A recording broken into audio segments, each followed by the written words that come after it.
So I am going back to E19. E19 was the address of my house in Senegal. I went back to Canada and I was like, okay, I'm going to start a restaurant. And I spent time looking around, and it was a bad situation. In terms of employment, there were hardly any people. You're literally scraping the bottom of the barrel. And it was nearing that time where, I had to make a decision. Am I going to go back to India, or what's my future? What do you look for when you create a menu? Now this is on your menu and your creativity. Yes. Do you look for flavors, identity, stories, market? How do you do concepts on now menus? So I think, Chef, for me right now, my primary focus is, of course, we have to be a bit realistic, because as much as we love our creative processes, it is still a business with really tiny margins. Yeah, that's definitely true. So I think this is where creativity also comes into a certain play, where we have to use sort of ingredients that are available, and also kind of really highlight those ingredients and make them unique and beautiful in their own way. And I think that's sort of my approach towards it, is like right now, this concept that I'm going to do, first of all, which is a concept you're starting from scratch. From scratch, absolutely. So share with us about this concept. Yes, I'd love to know. And share with us about some of the exquisite dishes you're planning. Okay, okay. It's still a work. I showed him also. I've probably done like 3 or 4 menus, and they're always evolving. Yeah, of course. So I think for me, I had a bit of a phase after COVID where I kept on doing things like this. I did some supper clubs. I did the consultancy. But somewhere deep down, I kind of missed that consistency of it, I think, because as a chef, we're used to those long hours. Absolutely. We're used to being in a kitchen. For me, sitting at home, I was like, am I wasting my life? What am I going to do? So I am going back to E19. E19 was the address of my house in Senegal. It was a home where I grew up in. It's a home where a lot of flavors from all over the world were introduced to me. And it was a home where we were a family and we were together. And I think being away from home, being in Brussels, I think if I'm sticking to a story and a concept, I want to feel connected to back home.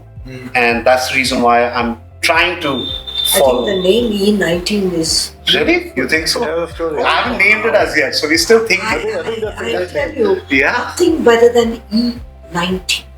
Chef, actually, I wanted to ask you. And everybody will ask you, like, what's behind the story, and you say it goes back to my house. The story. It's the story is You beautiful. said E19, and I was like, wow, what a Really? name. You have a story behind. This is where my name is. I love the name. Well, Chef, coming from you, that's a bit validating. Because my sister's been trying to force it down my throat. And I was like, I don't know. But now that you've said it, okay. And your flavors of your food and Yes. are they going to be more Indian centric, or?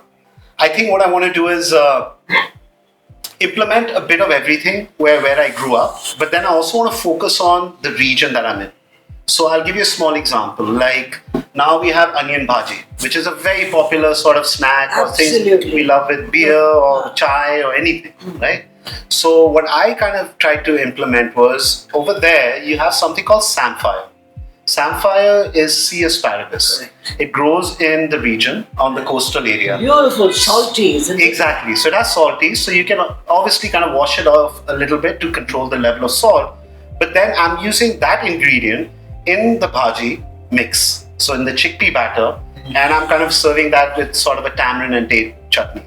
So I'm kind of using what's locally present there, where there's a bit of familiarization of the locals, who they also understand that, okay, this is something Local different. ingredients with global sort of. Absolutely. What about one is the food aspect? Absolutely. What about the beverage? Are you going to do some very interesting mixes? Absolutely. So I mean, like any concept or restaurant, like I started, I'm going to start small, obviously. So maybe just introduce maybe 3 to 5 cocktails that sort of have that sort of Indian flair to it. But then I also want to heavily focus on a wine and beer program, because being in Brussels, It's not all about cocktails. and it's a huge beer and wine community. Absolutely. Absolutely. They love their wine and Yeah, beers, and I feel that Indian food can pair really well.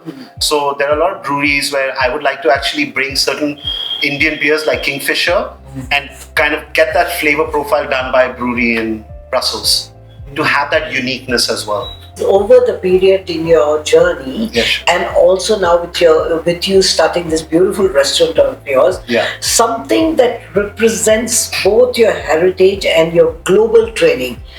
Is that going to be some parts of it where Yes. you are concerned? Absolutely. So I think for me, chef, what I need to do is for me, my habit, my personality, my in E19, for example, or even in Canada when I was living, or even in Brussels now, I love to have people over and I love to host, right? So everything is about sharing. Did you have any challenges when you have been a private chef also? Yeah.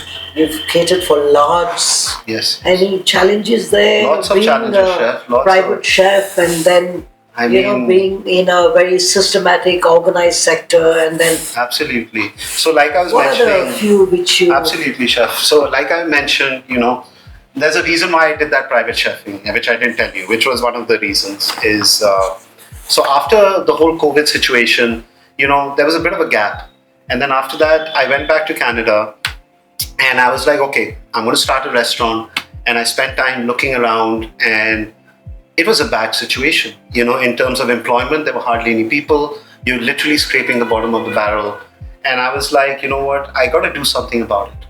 And I just, by hook or crook, just try to find ways and avenues so that even if I'm not in a restaurant, opening my own restaurant, I need to start getting that little sense of independent ownership. Mm-hmm. And I think that approach has happened when I just started cooking. Mm-hmm. And I just started telling people that, listen, I'm here making this, I would love to come cook for you.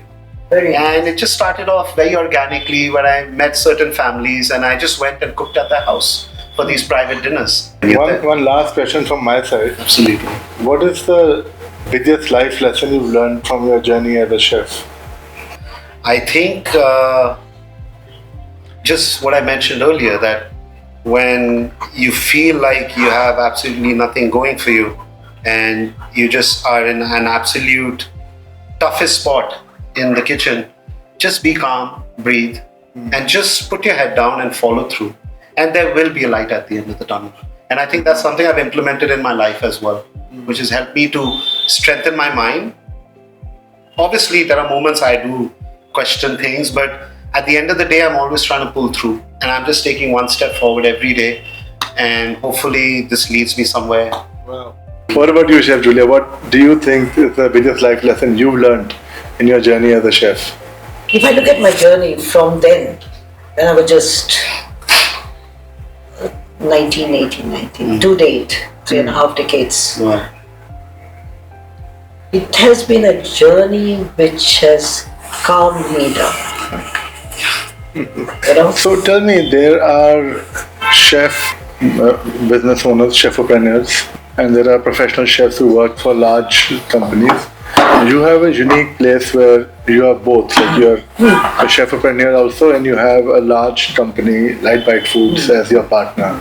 So that's a hybrid situation. So what do you feel about that situation? How has it been? Yes, now I'm blessed. I've got a wonderful organization which we have tied up with, the Light Bite Food, and they're fabulous. So they have a fabulous setup. One thing I must say, they operate like hotels. So you have a best of both. Yeah, I have a best. Because some can be pretty detrimental to the creative process, we have right? fabulously, we have got a great relationship and Light Bite Food setup. So you can toddle into a standalone when you feel you need to. Absolutely. Like when I come to you, that's the feeling I get. And at the back, you have the support system of all the. Absolutely. Last 3 words that describe the next chapter of your life. Oh Just my God. 3 words. 3 words. I think 3 words I would say is growth, passion, and consistency. Awesome. I think that is the most important. And What are your 3 words? Yeah, sure. Please. my 3 words as a professional would be, I would say, is have a lot of emotions in this industry. Sometimes I think we have forgotten the emotions. Then the second one is perseverance to get it right. And also the last would be enjoy. Just enjoy the journey. Absolutely. Well said, Chef. It's been a great pleasure, Chef Varun. Thank you so much, Chef. It's such Honestly, an honor. I must tell you, what a pleasure to meet you. Thank you so much, Chef. It's such an Awesome, honor. and I truly, truly wish you all the success, blessings. And I hope to see you And in yes, Excel, of course, in I Brussels. I hope. You never know when you will see me knocking. I'd love that. And I'll say, Love let's do a that. jugal bandi. Love that. Together. You cook Love something, that. I cook something. That'd be amazing. Just like that. That'd be a dream. Thank you. Wonderful.